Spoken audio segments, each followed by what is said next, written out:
ఏపీలో YCP government ఉన్నప్పుడు ప్రవేశపెట్టిన పథకాల పేర్లన్నిటిని కూడా ఇప్పుడు టీడీపీ గవర్నమెంట్ రాగానే ఆ పథకాల పేర్లన్నిటిని కూడా మార్చేసిందంట కదా!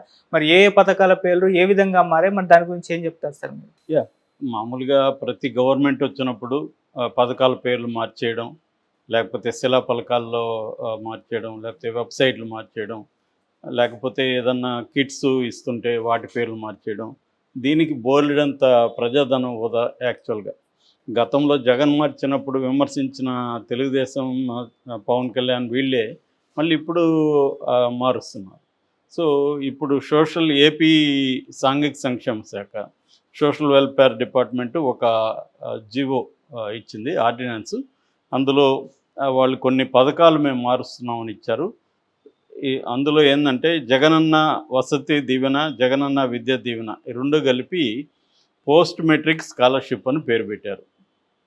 తర్వాత జగనన్న విదేశీ దీవెన, దీనికి అంబేద్కర్ ఓవర్‌సీస్ విద్యానిధి అని మార్చారు. తర్వాత వైఎస్ఆర్ కళ్యాణమస్తు, దీనికి చంద్రన్న పెళ్లి కానుక. వైఎస్ఆర్ విద్యోన్నతి, ఎన్టీఆర్ విద్యోన్నతి. జగనన్న సివిల్ సర్వీసెస్ ప్రోత్సాహకం, దీనికి incentive for civil service exam, దాన్నే ఇంగ్లీష్లో పెట్టారు పేరు, జగన్ తీసేసి.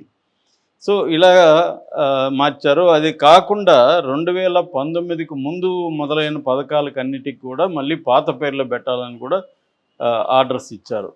ఆ రకంగా వైఎస్ఆర్ హెల్త్ యూనివర్సిటీ, అంతకుముందు అది ఎన్టీఆర్ యూనివర్సిటీ, దాన్ని జగన్ వైఎస్ఆర్గా మార్చాడు.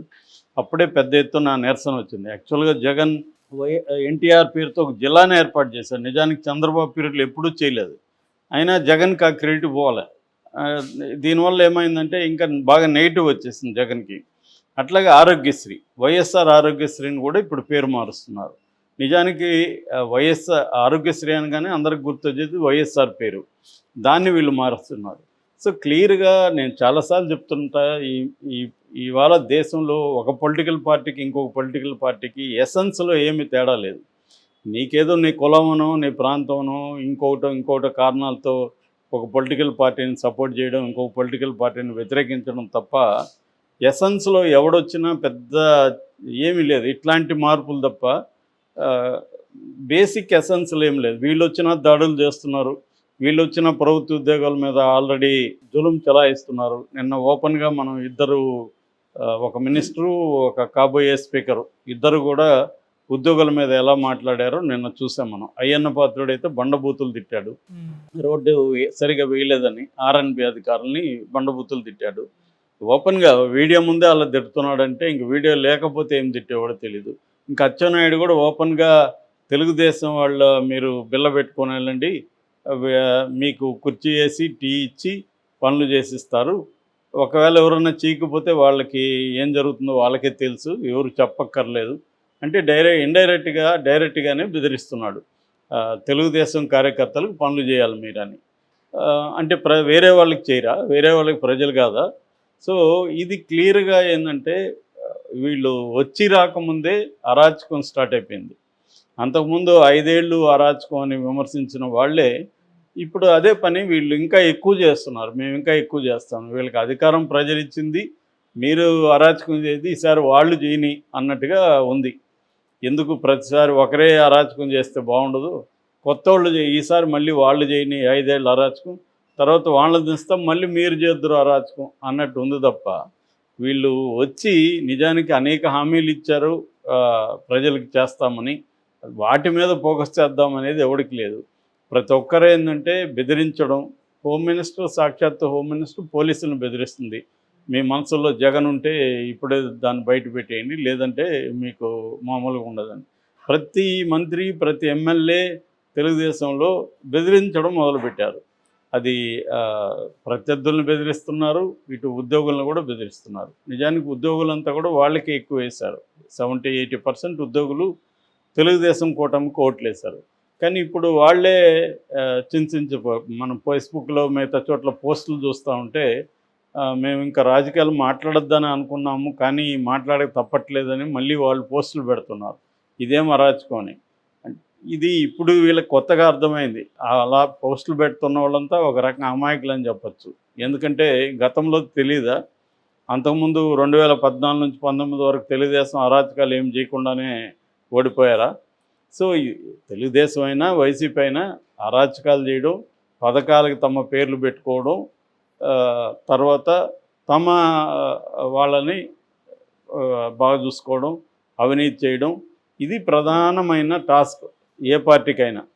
ఇంకేదో గెలవాలి కాబట్టి ప్రజలకు కొంత విధించాలి అన్నది తప్ప ఇక్కడ నిజంగా పీపుల్ సెంట్రిక్ పరిపాలన అనేది మనం అసలు మర్చిపోవాలి. సో ఏదన్నా విమర్శిస్తే వాళ్ళ మీద ముద్ర వేయడం, వీళ్ళని ఇప్పుడు తెలుగుదేశాన్ని విమర్శిస్తే వైసీపీ అనడం, వైసీపీని విమర్శిస్తే తెలుగుదేశం అనడం, వాళ్ళని అరెస్ట్ చేయడం. అందువల్ల ఏం జరుగుతుందంటే మొత్తం సమాజమే నిట్ట నిలువుగా చీలిపోయింది. సో తెలుగుదేశం ఏమి చేసినా, చంద్రబాబు ఏం చేసినా సపోర్ట్ చేసే ఒక వర్గం ఉంది. ఈ వర్గంలో ప్రజలు ఉన్నారు, ఇంటలెక్చువల్స్ ఉన్నారు, జర్నలిస్టులు ఉన్నారు, అందరూ ఉన్నారు. వీళ్ళు ఏంటంటే చంద్రబాబుని ఎట్టి పరిస్థితుల్లో విమర్శించరు, ఏమి చేసినా ఆయన్ని సపోర్ట్ చేస్తారు. ఆయన ఎవరు విమర్శించినా వాళ్ళ మీద కూడా దూకుడుగా వెళ్తారు. రివర్స్లో వైసీపీ జగన్ ఏమి చేసినా జగన్ని సపోర్ట్ చేస్తారు, జగన్ గ్రేట్ అంటారు, ప్రతి పనిని జగన్ని సపోర్ట్ చేస్తుంటారు. జగన్ విమర్శిస్తే తెలుగుదేశం వాళ్ళు వీడు పచ్చముఠ అని చెప్పి వీళ్ళ మీద దాడి చేస్తుంటారు. ఇలా సమాజం మొత్తంగా చీలిపోయింది. సో ఇంతకుముందు మీడియా ఎట్లా ఉండేదంటే అధికారంలో ఉన్న పార్టీకి మ్యాక్సిమం యాంటీగా ఉండేది మీడియా. ఎందుకంటే అధికారంలో ఉన్న పార్టీ తాము ఇచ్చిన హామీలు నెరవేర్చకపోయినా, తర్వాత ప్రజల మీద ఏమన్నా అరాచకాలు చేస్తున్నా, ప్రత్యర్థుల మీద చేస్తున్నా, అవినీతికి పాల్పడుతున్నా మీడియా దాన్ని హైలైట్ చేసేది, ప్రజల తరపున మీడియా నిలబడేది. అందుకనే వాచ్ డాగ్ అంటారు, watch dog for the society. కాపల కుక్కలాగా మీడియా పనిచేయాలి అనేది మీడియాకు ఉన్న రోల్. అందుకనే ఫోర్త్ పిల్లర్ ఆఫ్ డెమోక్రసీ అది.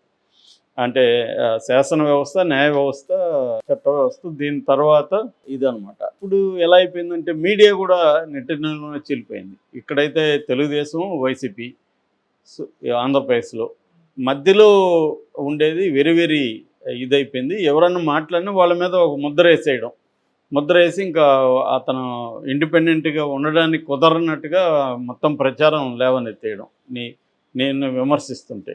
ఇది జరుగుతూ ఉంది ఆంధ్రప్రదేశ్లో. అందుకని ఇప్పుడు పథకాలు నిజానికి ఇప్పుడు మనం చదువుకున్నాం, చంద్రన్న కానుక, వైఎస్ఆర్ విద్యోన్నతి, ఎన్టీఆర్ విద్యోన్నతి. అంటే ఎవరు వస్తే వాళ్ళ పేర్లు పెట్టుకోవడం. అసలు వీళ్ళ పేర్లు ఎందుకు పెట్టుకుంటారు? ఈ పేర్లు పెట్టకుండా ఇప్పుడు జగన్ అవసరం లేదు, ఎన్టీఆర్ అవసరం లేదు, మామూలుగా విద్యోన్నతను ఎందుకు పెట్టచ్చు? లేదు మన స్వాతంత్రం నాటి వాళ్ళు ఉన్నారు, వాళ్ళ పేర్లు పెట్టచ్చు. ఇక్కడ కూడా ఒకటి మంచి పేరు అయితే పెట్టారు, అంబేద్కర్ ఓవర్సీస్ విద్య.